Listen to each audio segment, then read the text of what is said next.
I'm just going to be recording just to get levels. So I think, can you check that? Still doing all right? Yeah. It's all right. So you're the first person I've seen with a black hub sprocket. No, these are not easy to come across. I know. I was about to say, where did you get that from? Yeah. I want one of those black sprockets. Yeah, I think you do. I can't even get an orange I sprocket. saved this in my desk for like a year because it was given to me. One of the folks on my team has like a die cut. Yeah, I bought my own vinyl and I gave it to her. I said, Really? I want a black one. I've never seen a black one.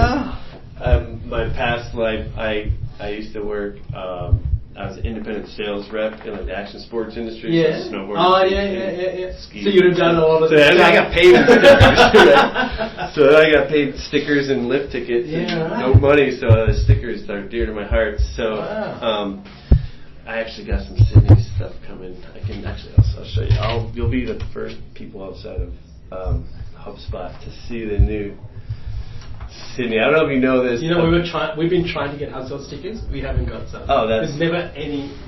So I don't know if you knew this, but it's everything Spot. Yes, correct. HubSpot. Yeah. My office in Portsmouth has become Port Spot. Yep.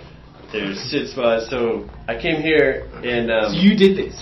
Yeah, I built this. I will definitely. I want your address too. You need stickers. Yeah.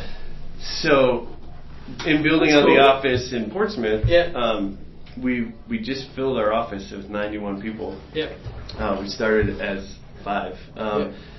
But one of my big things is I wanted to build a brand around it, and I started with stickers and sweatshirts, and so it was like 8 of us, and we got sweatshirts, and then you hire more people. And they're like, well, the sweatshirts. And so, like, you know, between like 8 and hire 15, I was like, oh, here's a sweatshirt. Yeah. Well, now next thing you know, everyone's got a sweatshirt. So now it's like this thing where, and like you don't realize, but 90 sweatshirts adds up. And so, but I've always been like, you know what, we're kind of a satellite office.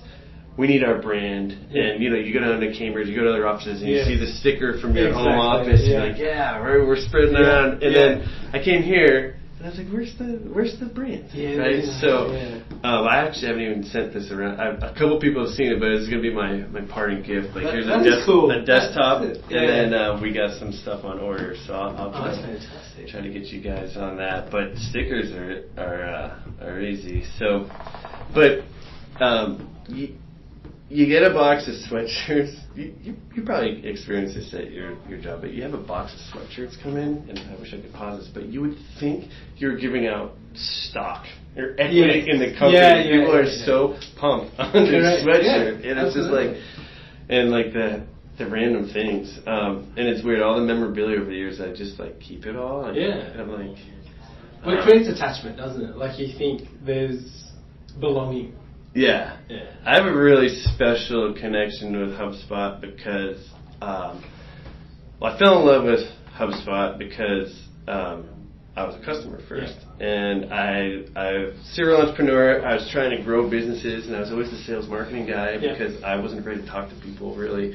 So I'd have like a good idea, a partner, and I'd be the guy not afraid to talk to people. So I'm not a sales guy.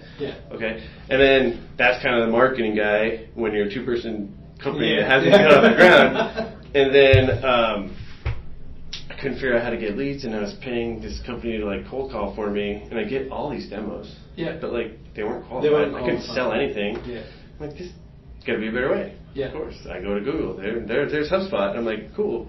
I bought it, and then I discovered the partner program, and I was like, oh my God, this is like my skill set. I'm the sales marketing guy. I can do this stuff. And I remember the day, it was in June.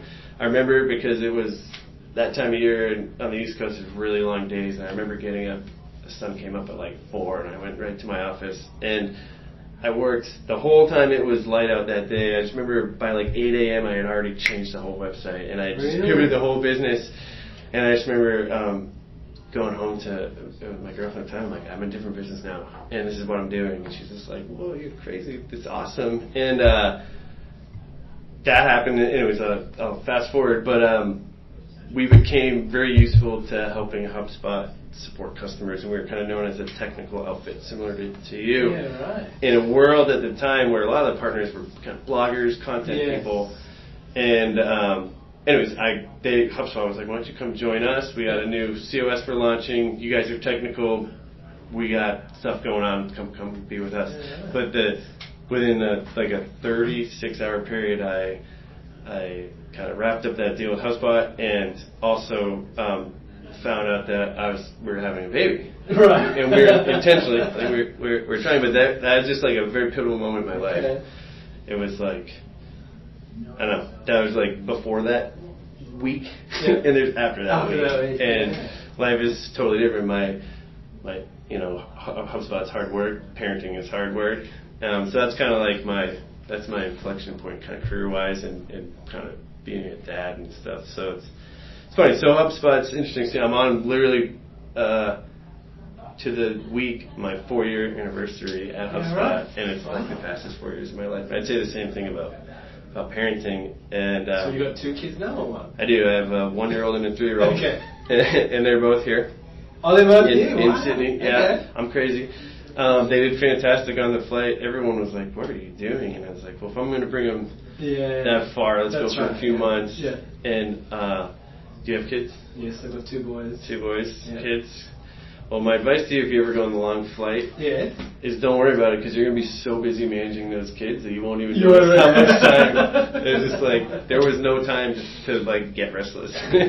You know when I flew to Boston last year, we went on Etihad, which went via Abu Dhabi. Yeah. But on Etihad, they've got nannies on board. What? That look after kids. That exists. And they're really good. I don't have my flights home booked yet. My mom came through. She's a little alarmed by that, but that might be the route we go. Just hand off the kids. Yeah, it was really good. From the time you literally read aboard, there'd be a nanny in each section of the cabin, and they'd be like, are you okay? Help you in, give them stuff to do. Oh, do you need a rest? We'll take them away. Wow. Yeah.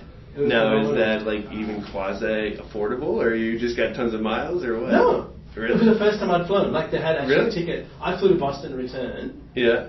Actually to New York return for inbound last year for, I think, $1,200 Australian dollars. Huh.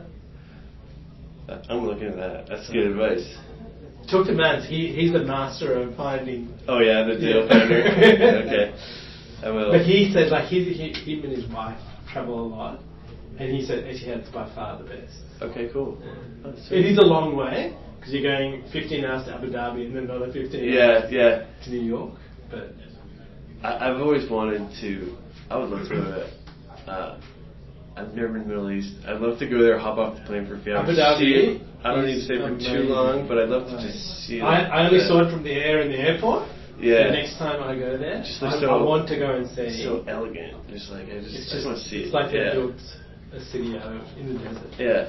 Maybe do some skiing while you're there real quick. You can. They've got a Formula 1 circuit there. Really? Yep. Okay. And they've got Ferrari World, and you can go and race cars or Porsches or whatever you want to do. That sounds fun.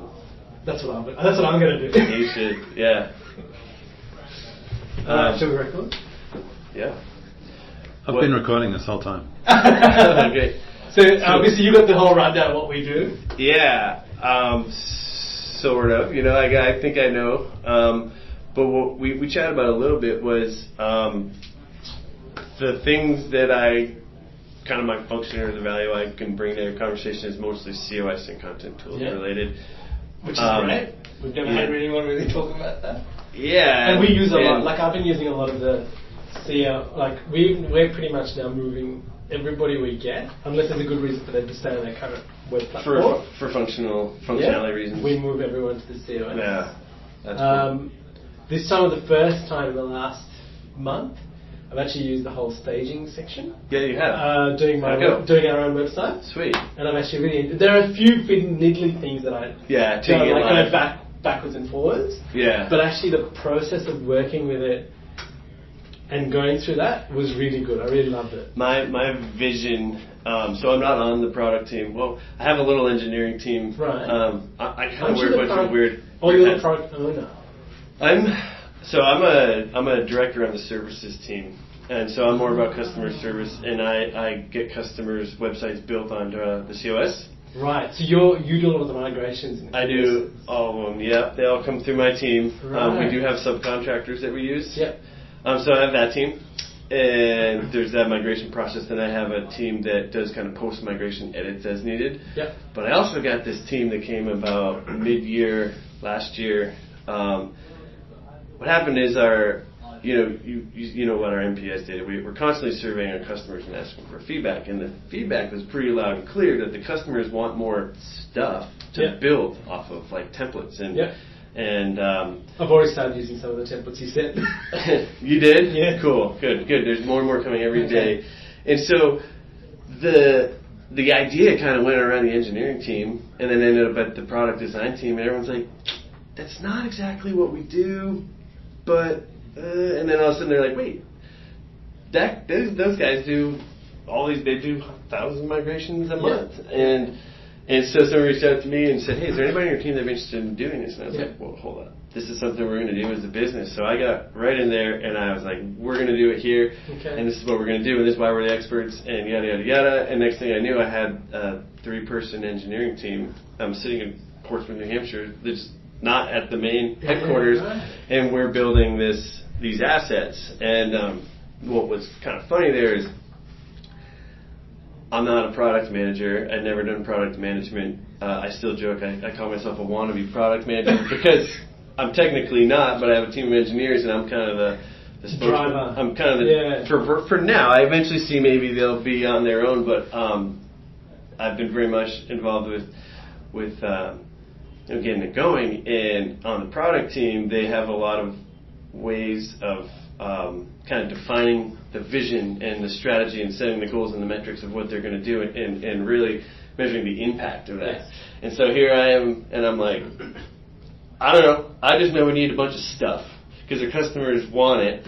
And, I have some of the leadership there, like, so what's the impact? Like, and like, what is the impact of the business going to be? And I'm like, I don't know. The customers are going to have great stuff to build on. It'll be all good. And they're like, no, but like, really, what is it? And I'm just like, wow. I'm really having to think really critically about this in a way that product managers are probably more used to doing. Yes. That's a very hard job, I've learned. I went through all the data and I read all the customer responses, and I just found example after example after example of customers being like, you need to have this stuff because where I just came from has all this stuff. How do you expect to compete? And so then I go look at what the others have for all this stuff, and I'm like, well, but that won't work in an Outlook, and that won't work in... So we're like in this weird middle ground trying to figure out what to do. I don't really know where I'm going with any of this other than I just ended up with this weird product team that kind of came out of the blue, and it's going really well, and it's become a really interesting way to combine two different organizations of the company, the services team and the product team, and some of the product managers that are on the content tools team came from a services background, and the product manager that's on like the design manager and the page edit screen where we know we have things to fix, right? He's been a very close friend of mine for 30 plus years. And he used to work on my team, and he came to HubSpot with us. So we have this like really strong alignment between the migrations team and the product team, and now this design assets team is the marketplace, and it's like really feeling really productive. You kind of do, and I've bought a lot of templates from different providers over the time, and you do notice the big difference in implementation between different providers. Sure. Like when you go in and you're like, I want to get this going quickly, and you're like, oh, I can't. You haven't used the modules, so you can't shift things around. You're making things global because you're like, that's exactly global, right. And you gotta like clone a style sheet to make an edit and then reattach it. And a lot of those things are in place for the right reasons, right? Like we're trying to protect the providers. It's hard. And those are the types of things the product managers always think about. And I'm just like, why are you making it so hard? And you're like, because this reason and that reason. And then it starts to all kind of make sense. Another thing you've probably found is that a lot of the providers are finding, I think it's because they're curious, but they're finding their own ways to create like customizations of like branding. And you've seen a couple different, I've seen a couple different providers do it different ways. Okay. And really at the end of the day, it's proving a need for that. Yes. We hypothesized that we needed that as a software, but it hasn't hit the priority list when you think of all the things we need to work on. But it just helps reiterate that concept. Like, okay, that feels like that's something we need. Thank you for. It's almost like user testing, and also, I'm sorry you put so much time into that because we're probably going to do something that would probably supersede that. Yes. You're going to want to pull that out. Yeah. Can you give me? I don't quite understand there what you mean by the branding piece. So, one of the providers, a good way to see it, it's a provider that's brand builders. Brand Builder. Joe Jerome at Brand Builders does great work. Yeah. Web Canopy. Yes. They do great work, and here's another site. Yeah, I think that's quite a well-used one. Yeah. This is one of the top sold templates, and it was pretty innovative. Yeah. When it went into the marketplace. Correct, this is at the time the best. And believe it or not, this template provider used to be on our migration team and was like the smartest, sharpest developer. And we mid 2013 we realized we need to standardize the templates and the style sheets because our subcontractors, we were getting like everything was different. Yeah. And we actually saw some really neat efficiency gains because we created this boilerplate kind of framework of templates and style sheets in a JavaScript file. We had like two flavors. One was like if somebody didn't have a responsive site, we'd give them this one so it had like the mobile stuff, and then the others would be a little more stripped down when we were trying to match people's stuff. But this guy's name's Radu. We'd give the boilerplate to him, and he'd give us feedback, and he actually helped us build it. Right. And then this is like far beyond what we use for our standard thing. But what I'm talking about is you can come in here if you go to demo.nambo.com. And you can change your colors and do all these different settings, and then it spits out the code that you put in the button. Yes. Right. Joe at Brand Builder has done it a little bit differently, and John Aiken at Web Canopy's done it a little differently. Yeah. The point being, there's several ways to kind of achieve this, but what really it shows is that there's a need for this. Correct. Because that's what you want. Like when you think, if you can get something and you can turn it around quickly by doing that, sure. Like you just saved people so much heartache. Right, and so in getting going. Yeah, and I run a pretty big machine doing these migrations, and we're doing all this custom code, and I'm like, I wish we didn't have to do so much custom work to achieve these templates and designs for oftentimes a non-technical end user. And a lot of the decisions we make in the process of doing that is trying to protect the end user from having the end result be custom code sitting there that they could change a character and not close something and break it, and then they call our support team. And our support team needs to know what they're looking at. Right, They aren't all coders. If you think of our whole support team, there's a vast kind of skill set and interest set. And the last thing you want to say to a customer is, I'm sorry, I'm not a designer. We're not going to fix that thing we put in your portal, right? So the more we can have the settings be not code, it's just like this, if you can just turn the knob. So as we move into some of these email templates that we're building and putting in there, we're trying to do a little bit of customization, but we don't want to go crazy. We're trying to test like what is the right amount. Right, and like all templates, there's how it looks on the shelf, and when you put it in. But how's it going to look with different images in a different brand, or maybe the company's logo is more portrait. Exactly. Well, now your header's like a weird look, right? Or maybe the brand colors, there's a lot of white. So if you try to do like a certain color combo in the header footer, the text won't read. There's like, how do you navigate all those? So we try to whittle down all the decisions to the lowest common denominator, and we're just watching and we're seeing what's happening. And we've actually gone through. So what's relatively new to the marketplace is stuff we've put in there. I'm not sure if you've seen it, but we're now a provider in the marketplace. Yeah, you sent that link, and I actually I installed some of those templates in one of our portals. So we've been going in the portals and looking, what are people building, right? And which templates are coming out most professional looking after being doctored or butchered. I don't know, whichever you want to call it, but And it always kind of, it keeps driving us to these less is more designs. Yeah. Which I agree. Which is interesting to me because we chatted about this a little before we started. There's this like concept of a beautiful email, and that might not render in so many things. And you whittle it down. You have all these plain emails, but like the end, like your client wants a beautiful email, but you're like, that's not even gonna convert. Why don't you do a plain text email with an emoji in the subject and call it good? Yeah, exactly. But it's somewhere in the middle. Yes. Right. So I'm really enjoying building these, working with. I got some really awesome web developers on my team. They just blow my mind daily with their ideas and the way they each approach things. And see, I'm actually a pretty good example of the end user because like I'm technical enough to be curious, but I'm not the skill set that's going to build templates, but I'm definitely like right up the alley of the customizer. And so it's almost like in some situations they're almost building like for my skill set, and I'll come out and be like, why don't we do this or that? And they're like, because X, Y, Z, and I'm like, okay, that's interesting. And or I'll download one and be like, well, why can't I customize it to like this? And they talk me through it. And sometimes it's like, because that's how it is, or sometimes it's like, hey, I didn't think of that. So it's been fun. We've also been testing. This has been interesting.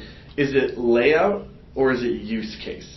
Specifically, like thinking email. Do people buy a one-column email, or do they buy an announcement email or an offer email? And so we started with campaign packs because we wanted to enter the market kind of. It's like softly. Going to a party. Like you go in, stand in the corner, and then by the end of the party, you're like the fun guy. We're not there yet, but we're easing in, and we did campaign packs. We did offer, follow-up, nurturing email, thank you page. We did offer, landing page, thank you, or follow-up email, then thank you page. And we found that the thank you page was the one getting downloaded on this first pack. It was in like the first week. Like a thank you page. Does anybody have like a thank you page problem? Like no, it's because that one was that one was a one column where the landing page was two. Okay. So that led me to believe that it was more layout. And in our migrations team, we were always saying layout, 2 column, 3 column, 1 column. Okay. And so I thought we might have been wrong with that. And so it turns out the data is not telling the story we thought with the use case stuff. At least initially, it's been a little bit since I looked at it. But that's the fun stuff that we've been doing in the marketplace. And it's fun to then turn it around and tell providers, like, hey, this is what's important. This is the data that we were able to collect, and these are decisions. I actually just I did a talk with a partner prior to this, and he just wanted to learn about entering the marketplace. And I have this little talk I do on growing a marketplace business, and I said I wouldn't get distracted with all the theme setting stuff you can do. Build beautiful stuff. That's what our customers want, and they want it badly, and they want emails and they want blogs. Like that's what I'm finding. So do that, right? And there's a unique opportunity to turn selling assets in the marketplace into somewhat of a lead gen tool, and you can nurture those customers, sell them services. Yeah. So it's actually come into a pretty neat little ecosystem. And we actually had a provider who had some strong technical skills and some design skills, and I guess had some medical bills to pay. And he said, all right, I'm going to put some stuff in the marketplace and maybe I'll chip away at these. He paid off all his medical bills in like a few months. Wow. And sent a letter to Chris on my team who's in closest contact with him. He reviews all of them.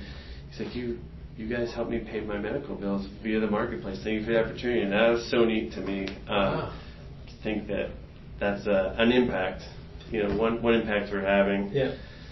So anyways, I'm ranting. I guess that's what I'm supposed to do. Yeah. You are, but I'm actually just going to, because that's about 24 minutes, I'm going to stop that one and then start a new one. Cool. Just